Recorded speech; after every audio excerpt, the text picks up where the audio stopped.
Hi dear student, पिछली बार हमने AC voltage applied to a capacitor, उसमें हमने उसका instantaneous value of alternating current का इक्वेशन कंसीडर किया था और अल्टरनेटिंग वेवफॉर्म, और वो वेवफॉर्म कैसे ड्रॉन करते हैं ऐसे डायरेक्ट हमने निकाला नहीं था, उसका पॉइंट टू पॉइंट आपको एक्सप्लेनेशन करके दिया था।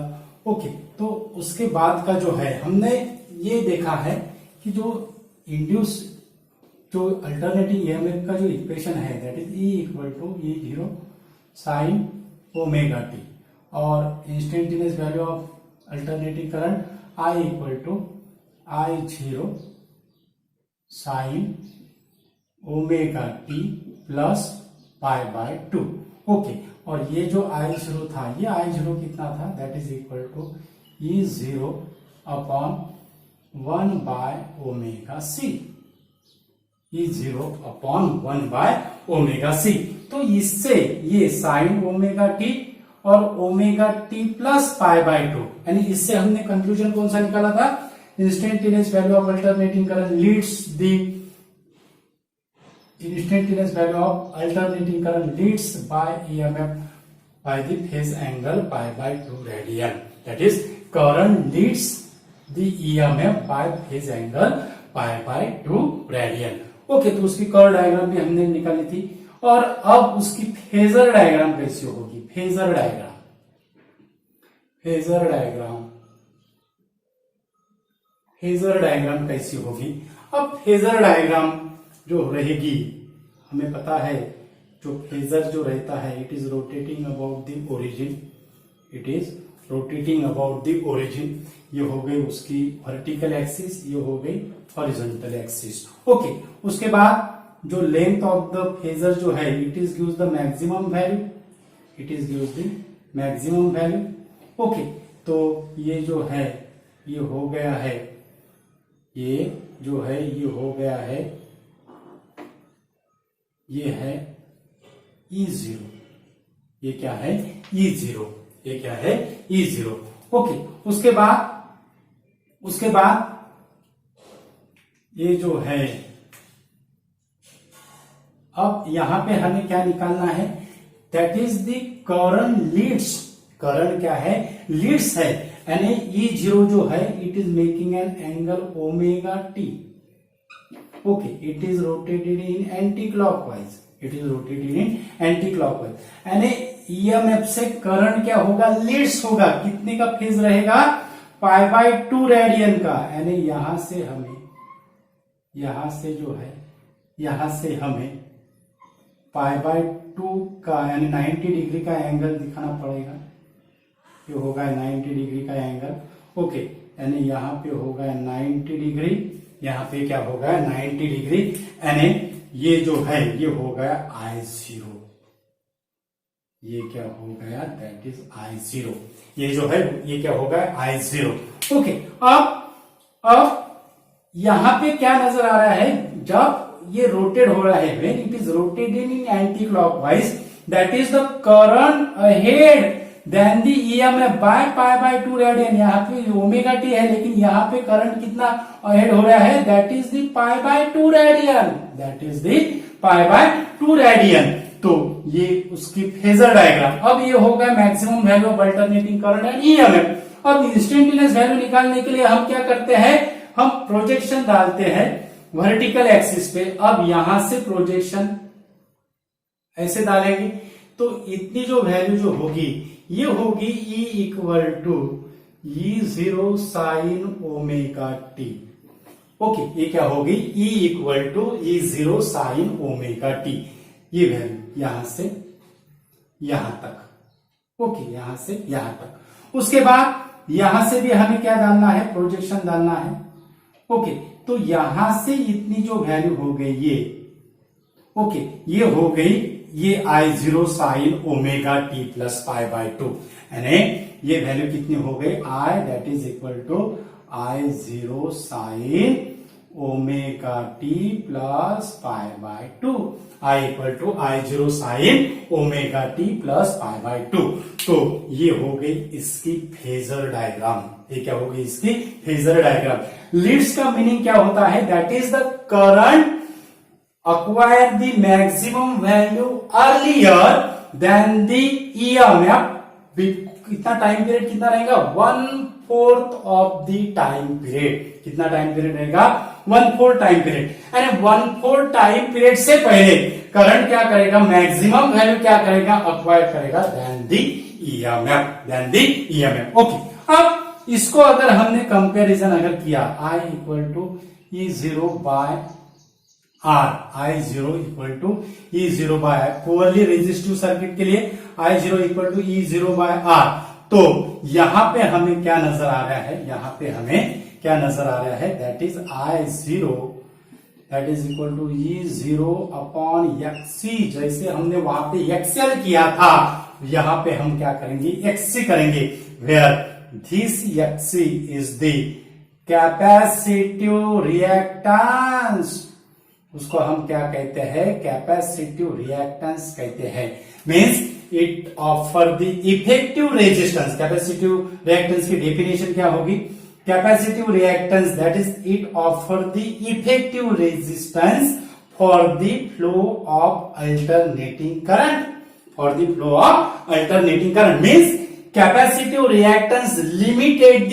Amplitude of alternating current. ये क्या करता है, अल्टरनेटिंग करंट का एम्पलीट्यूड क्या करता है, लिमिटेड करता है, यानी उसको क्या करता है, अपोज करता है, that is the capacitive reactance limited the amplitude of current. Okay, तो यहाँ पे XC और इसको अगर हमने कंपैरिजन अगर किया तो यहाँ पे हमें XC का फॉर्मूला मिलेगा, that is 1 upon omega C, 1 upon omega C। अब 1 अपॉन ओमेगा C, तो इसको हम कैसे लिखेंगे, that is 1 upon 2 pi FC, 1 upon 2 pi FC। तो यहां पे हमें क्या नजर आ रहा है, दैट इज XC का जो रिलेशन है, that is the capacitive reactance is inversely proportional to capacitance, inversely proportional to capacitance, and capacitive reactance inversely proportional to frequency of current, inversely proportional to frequency of current. Okay, frequency of current means inversely proportional to frequency of current means अगर हमने capacitor का, capacitive reactance का और frequency का अगर graph अगर निकाला, capacitive reactance का और फ्रीक्वेंसी का अगर हमने क्या निकाला, ग्राफ अगर निकाला, if the frequency is increases, ध्यान में रखना है, इंपॉर्टेंट है, if the frequency is increases then capacitive reactance decreases non linearly, capacitive reactance decreases non linearly, means इसकी जो कर्व जो होगी वो कर्व कैसे आएगी, नॉन लीनियर कर्व आएगी, कैसी कर्व आएगी, नॉन लीनियर कर्व आएगी। तो इसकी जो कर्व है ये ऐसी कर्व आएगी, डिक्रीजिंग कर्व है, that is the okay, it is decreases with increasing the frequency, with increasing the frequency. Okay, अब हमने इंडक्टर को क्या कहा था, it is a low pass filter. अब how the capacitor is acts as a high pass filter, वो हम आपको एक्सप्लेन करेंगे। कैपेसिटर हाई पास फिल्टर कैसा एक्ट होता है। अब डीसी करंट के लिए, डीसी करंट के लिए, for DC current, for DC current that is f equal to 0, DC current के लिए फ्रीक्वेंसी की वैल्यू कितनी होगी, 0 होगी। एफ इक्वल टू 0 है तो कैपेसिटिव जो रिएक्टेंस होगा उसकी वैल्यू क्या होगी, इंफिनिटी होगी। Means for DC current capacitor offer the infinite resistance, उसको ओके, कैपेसिटर क्या करेगा, इनफाइनाइट रेजिस्टेंस क्या करेगा, ऑफर करेगा डीसी करंट के लिए। Means capacitor block the DC, capacitor block the DC, capacitor block the DC, capacitor block the DC. अब उसने ब्लॉक किया, डीसी ब्लॉक किया। ओके, तो अगर फॉर एसी करंट के लिए, एसी करंट के लिए क्या होगा, एसी करंट के लिए, एसी करंट के लिए जो कैपेसिटिव रिएक्टेंस जो रहेगा, कैपेसिटिव रिएक्टेंस जो रहेगा वो कैपेसिटिव रिएक्टेंस क्या होगा, इट इज टेंस टू 0। अब यहां पे क्या होगा, XC tends to infinity means for AC current it offer the zero resistance और it offer the minimum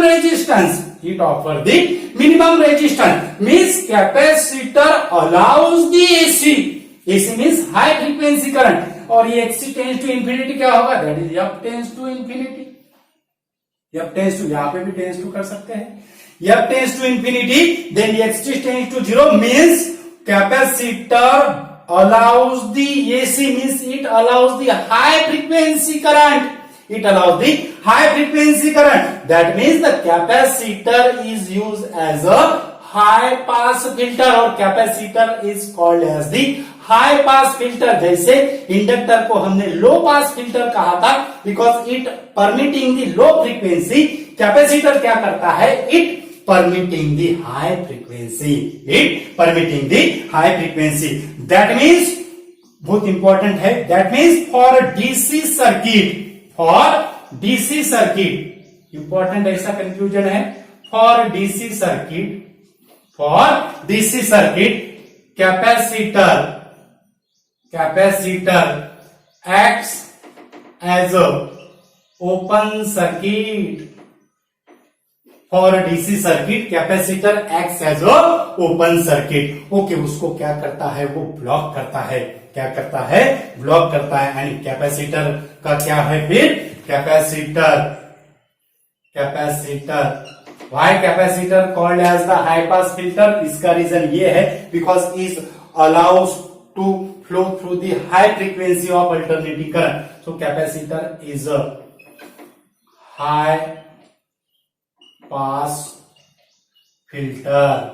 capacitor is a high pass filter. यानी कैपेसिटर का यूज क्या होता है, हाई फ्रीक्वेंसी का क्या करना है, अलाउ करने के लिए सर्किट में क्या करते हैं, यूज करते हैं. दैट मीन्स अगर कैपेसिटर को अगर हमने, ये होगा हमारा कैपेसिटिव रिएक्टेंस और फेजर डायग्राम. ओके, अब उसके बाद का जो है एक बहुत इंपॉर्टेंट ऐसा यहाँ पे एक कंसेप्ट है. अगर हमने कैपेसिटर को ये कैपेसिटर है, ये क्या है, कैपेसिटर है. अगर कैपेसिटर को हमने डीसी सोर्स से क्या किया, कनेक्ट अगर किया, कैपेसिटर को हमने डीसी सोर्स से क्या किया, कनेक्ट अगर किया, तो क्या कैपेसिटर चार्ज होगा या डिस्चार्ज होगा. तो कैपेसिटर को अगर हमने डीसी करंट से और डीसी सोर्स से कनेक्ट किया, तो कैपेसिटर क्या होगा, फुल्ली चार्ज होगा. कैपेसिटर क्या होगा, फुल्ली चार्ज होगा. यानी यहाँ पे इस पे जो है वो फुल्ली चार्ज होगा. इस पे क्या होगा, फुल्ली चार्ज होगा. It is a fully charge but no current flows through the circuit. ये सर्किट से वो करंट फ्लो नहीं कर सकता क्योंकि इट ब्लॉक दी डीसी. वो कैपेसिटर चार्ज होगा लेकिन यहां से वो करंट फ्लो नहीं करेगा. वो क्या नहीं करेगा, करंट फ्लो नहीं करेगा. Means no current flows through the circuit. और यहां पे अगर सीरीज में अगर एक लैंप अगर हम कनेक्टेड करते हैं, यहां पे अगर हम सीरीज में एक लैंप अगर कनेक्टेड करते हैं, तो no current flows through the circuit means this lamp will not glow. Okay, तो in case of the DC circuit, the capacitor, in case of the DC circuit, when the bulb connected in a series, then bulb will not glow. Okay, तो अगर हमने इसका capacitance भी कम ज्यादा भी किया, there is no effect of this current, there is no effect of the intensity of the bulb because it will not glow. Okay, अब अगर हमने एसी सोर्स से क्या किया, कनेक्ट किया, इसको कैपेसिटर को अगर हमने एसी सोर्स से कनेक्ट किया, तो एसी सोर्स से कनेक्ट करने के बाद कैपेसिटर क्या करेगा, कैपेसिटिव रिएक्टेंस क्या करेगा, ऑफर करेगा. कैपेसिटिव रिएक्टेंस ऑफर करने के बाद, कैपेसिटिव रिएक्टेंस की वैल्यू हमें पता है 1/ωc. इतना कैपेसिटिव रिएक्टेंस वो क्या करेगा, ऑफर करेगा. इतना कैपेसिटिव रिएक्टेंस ऑफर करने के बाद करंट क्या होगा, फ्लो होगा. Means current flows through the circuit and lamp will glow. यहाँ पे लैंप क्या होगा, ग्लो होगा. It lamp will be shine. Lamp will be shine brightly, lamp will be shine brightly. Okay, तो ये होगा सीरीज कनेक्शन। अगर लैम्प अगर हम सीरीज कनेक्शन को अगर कैपेसिटर के अक्रॉस कनेक्टेड करते हैं और एसी सोर्स अप्लाई करते हैं तो लैम्प क्या होगा, शाइन होगा। अगर हमने ये कैपेसिटेंस अगर रिड्यूस अगर किया, कैपेसिटेंस अगर रिड्यूस अगर किया तो क्या होगा, कैपेसिटिव रिएक्टेंस क्या होगा, कैपेसिटेंस अगर हमने रिड्यूस अगर किया तो कैपेसिटिव रिएक्टेंस क्या होगा, इंक्रीज होगा। कैपेसिटिव रिएक्टेंस इंक्रीज यानी करंट जो होगा उसको ज्यादा अपोजिशन क्या करेगा, ऑफर करेगा, यानी करंट का जो एम्पलीट्यूड होगा वो क्या हो जाएगा, कम हो जाएगा। मींस पहले से ये जो लैम्प है it will less brightly, it will glow less brightly because for reducing the capacitor, for reducing the capacitance of the capacitor, that means the capacitive reactance increase. Okay, उसको अगर हमने reduce अगर किया तो यहाँ पे कैपेसिटिव रिएक्टेंस क्या होगा, इंक्रीज होगा। कैपेसिटिव रिएक्टेंस इंक्रीज यानी वो ज्यादा क्या करेगा, अपोजिशन क्या करेगा, ऑफर करेगा। तो जो बल्ब की जो इंटेंसिटी होगी वो क्या होगी, कम होगी एज दैट बिफोर। ओके, तो ये ऐसा सिंपल ऐसा यहाँ पे था, यानी डीसी सर्किट के लिए कैपेसिटर जो है it is acts as a open circuit. तो वीडियो जो है वो इंपॉर्टेंट ऐसा वीडियो है, वीडियो ज्यादा से ज्यादा स्टूडेंट को शेयर कीजिए। और हमारे चैनल पे अगर नए अगर यूजर है तो हमारा चैनल सब्सक्राइब कीजिए। हमारे चैनल का जो नाम है वो है इक्विनॉक्स फिजिक्स, याद से सब्सक्राइब कीजिएगा। हम ऐसे ही सिंपल सिंपल जो ट्रिक्स है वो आपको देते हैं। Thank you so much once again. Notes के लिए हमारा टेलीग्राम अकाउंट आप ज्वाइन कर सकते हो, उसकी जो लिंक है हम डिस्क्रिप्शन में देते हैं। Thank you so much.